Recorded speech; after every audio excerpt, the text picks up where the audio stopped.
आज मैं आप सभी के समक्ष छठ पूजा की कथा प्रस्तुत कर रही हूँ। आइए शुरू करते हैं। एक बार एक बूढ़ी अम्मा अपने बेटे, बहू तथा पोते के साथ रहती थी। बूढ़ी अम्मा के घर में किसी चीज की कोई कमी नहीं थी। वह छठ माता की परम भक्त थी तथा हर साल छठ का व्रत बड़ी श्रद्धा और भक्ति भाव के साथ किया करती थी। बूढ़ी अम्मा की बहू आधुनिक सोच वाली नारी थी। उसका पूजा पाठ में कोई विश्वास नहीं था। जब कार्तिक मास की शुक्ल पक्ष की चतुर्थी आई तो बूढ़ी माँ बहुत खुश थी, क्योंकि आज से छठ का 4 दिवसीय पावन त्योहार शुरू हो रहा था। अम्मा घर की साफ सफाई में लग गई। उसने अपने बेटे को आम की लकड़ी तथा पूजा की सभी सामग्री लाने के लिए बाजार भेज दिया। अम्मा ने अपने बेटे की सलामती के लिए छठ का व्रत किया। बूढ़ी अम्मा ने अपनी बहू से भी छठ माता का व्रत करने को कहा। तब बहू कहने लगी, यह सब बेकार की बातें हैं, मुझे इन सब में कोई विश्वास नहीं, इससे क्या होगा। तब बूढ़ी अम्मा अपनी बहू को छठ माता की महिमा बताते हुए एक पौराणिक कथा सुनाती है। अम्मा बोली, बेटा, बहुत समय पहले की बात है। प्रियव्रत नाम के एक प्रसिद्ध राजा थे। उनके पिता का नाम था स्वयंभू मनु। प्रियव्रत बहुत सदाचारी और धार्मिक प्रवृत्ति के मनुष्य थे। विवाह के कई वर्षों के बाद भी जब उन्हें कोई संतान नहीं हुई, तब ऋषि कश्यप ने उन्हें पुत्रेष्टि यज्ञ कराने की सलाह दी। राजा प्रियव्रत ने पूरे विधि विधान के साथ पुत्रेष्टि यज्ञ का अनुष्ठान किया। पुत्रेष्टि यज्ञ के प्रभाव से प्रियव्रत की पत्नी ने स्वर्ण के समान सुंदर एक पुत्र को जन्म दिया, परंतु वह पुत्र मरा हुआ पैदा हुआ। राजा प्रियव्रत उस मृत बालक को लेकर शमशान में गए और उस एकांत भूमि में पुत्र को छाती से चिपकाकर बिलख बिलख कर रोने लगे। इतने में वहां पर एक दिव्य विमान दिखाई दिया। शुद्ध स्फटिक मणि के समान चमकने वाला वह विमान अमूल्य रत्नों से बना था। उस विमान पर बैठी हुई मन को मोह लेने वाली एक परम सुंदरी देवी को राजा प्रियव्रत ने देखा। उस देवी को देखकर राजा ने बालक को भूमि पर रख दिया और बड़े आदर के साथ देवी की स्तुति की।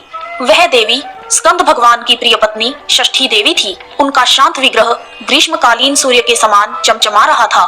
उन्हें प्रसन्न देखकर राजा ने पूछा, हे देवी, तुम कौन हो। राजा प्रियव्रत की बात सुनकर देवी ने उनसे कहा, राजन, भगवती मूल प्रकृति के छठे अंश से प्रकट हुई मैं देवी षष्ठी हूँ और इस संसार में छठ माता के नाम से प्रसिद्ध हूँ। इस प्रकार कहकर छठ माता ने उस बालक को उठा लिया और अपने प्रभाव से उसे पुनः जीवित कर दिया। जब राजा ने देखा तो वह स्वर्ण के समान सुंदर प्रभाव वाला बालक हंस रहा था।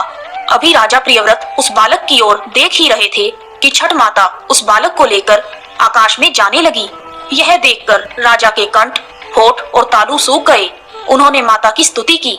तब प्रसन्न हुई माता ने कहा, तुम सर्वत्र प्रकृति यानी सूर्य, उषा, जल तथा वायु की पूजा कराओ और स्वयं भी करो। प्रकृति की आराधना से तुम और समस्त संसार वर्ष भर सुखी, स्वस्थ और निरोगी रहेंगे और दीर्घायु को प्राप्त होंगे। तब राजा प्रियव्रत ने सूर्य, उषा, जल, वायु तथा छठ माता का व्रत किया और पूजा की, जिससे प्रसन्न होकर छठ माता ने राजा को उनका पुत्र दे दिया। तब से कार्तिक शुक्ल पक्ष की षष्ठी के अवसर पर सूर्य, उषा, प्रकृति, जल, वायु तथा छठी मैया की पूजा की जाने लगी।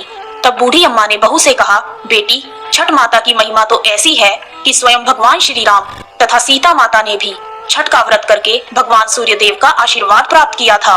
महाभारत काल में दानवीर कर्ण और पांडव भी छठ का व्रत किया करते थे। यह सब सुनकर वह आधुनिक युग वाली बहू बोली, ये सब मनगढ़ंत कहानियां हैं, मैं इन पर विश्वास नहीं करती।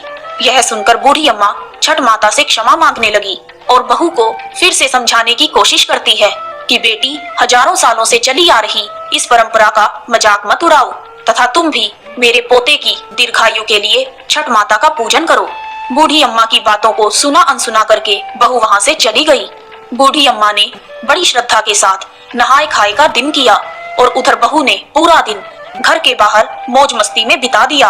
अगले दिन छठ के पर्व का दूसरा दिन यानी कार्तिक मास की शुक्ल पक्ष की पंचमी आई, जिसे खरना या लोहंडा के नाम से जाना जाता है। संध्या काल में जब अम्मा ने बहू को खीर रोटी का प्रसाद दिया तो फिर से बहू ने कहा, माँ, इतना कठिन निर्जला व्रत क्यों कर रही हो, अपने शरीर को कष्ट क्यों दे रही हो, इसका तुम्हें क्या फायदा होगा। यह सुनकर बूढ़ी अम्मा ने बहू को फिर से छठ माता की महिमा समझाने की कोशिश की, परंतु बहू ने उन सभी बातों को अनसुना कर दिया और अपने कमरे में जाकर सो गई। वैसे तो बूढ़ी माँ कई साल से अपनी बहू को छठ माता की महिमा बताने की कोशिश कर रही थी और हर साल उनकी बहू इसी प्रकार सुना अनसुना कर देती थी। परंतु इस बार ना जाने क्यों अम्मा का दिल बहुत घबरा रहा था और वह बार बार छठ माता से प्रार्थना कर रही थी, माँ यह बच्ची नादान है, इसे क्षमा करना, यह आपकी महिमा को नहीं जानती, माँ इसे क्षमा करना। अगले दिन कार्तिक मास की षष्ठी थी। सब लोग पूजा की तैयारी में जुटे थे, परंतु बहू अपने कमरे में सो रही थी। वह बहुत देर से उठी और उठकर बहू ने पास पड़े हुए अपने बेटे को उठाना चाहा, तब बेटे ने जवाब नहीं दिया। यह देखकर बहू बहुत घबरा गई और भागी भागी अपने पति और सास के पास गई और उन्हें यह सब बताया। बहू की बात सुनकर बूढ़ी अम्मा और उनका बेटा दौड़े दौड़े कमरे में आ गए और उन्होंने बच्चे को जगाने की कोशिश की, परंतु वह नहीं जगा। फिर वह तीनों बच्चे को लेकर अस्पताल गए।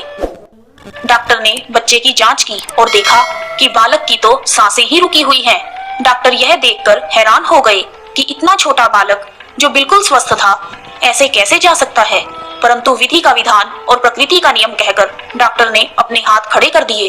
तब बच्चे के माँ बाप तथा दादी रोते बिलखते बच्चे को लेकर अस्पताल से बाहर आ गए। बूढ़ी अम्मा का दिल तो पहले से ही घबरा रहा था।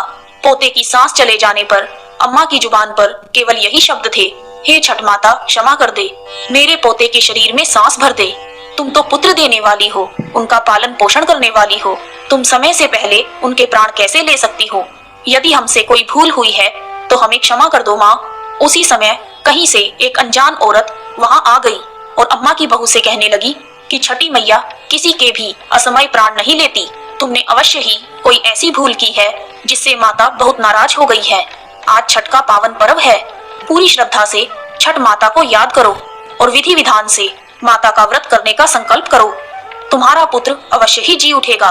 शोक में डूबी हुई माँ के लिए यह शब्द उम्मीद की किरण लेकर आए और ना जाने कहां से एकदम बहू के अंदर श्रद्धा का संचार कर गए। बहू ने आंखें बंद करके छठ माता को याद किया और विधि पूर्वक छठ का व्रत करने का संकल्प लिया। जैसे ही बहू ने आंखें खोली तो उसने देखा उसका बच्चा आंखें खोलकर हंस रहा है।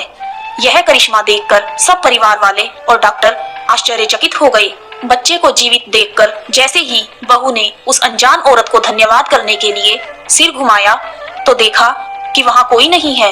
वह समझ गई कि वह साक्षात छठ माता ही थी जो उसे स्वयं इस व्रत की महिमा का ज्ञान कराने के लिए आई थी। उसके बाद बहू ने बूढ़ी अम्मा के साथ मिलकर पूरी श्रद्धा से पूजा की तैयारी की और शाम को घाट पर जाकर सूर्य देव को संध्या अर्घ और अगले दिन उषा अर्घ दिया। हे छठ माता, जैसे आपने अनजान औरत के रूप में आकर बूढ़ी अम्मा के पोते की रक्षा की, उसी प्रकार हम सबके परिवार की भी रक्षा करना, हम पर अपना आशीर्वाद बनाए रखना।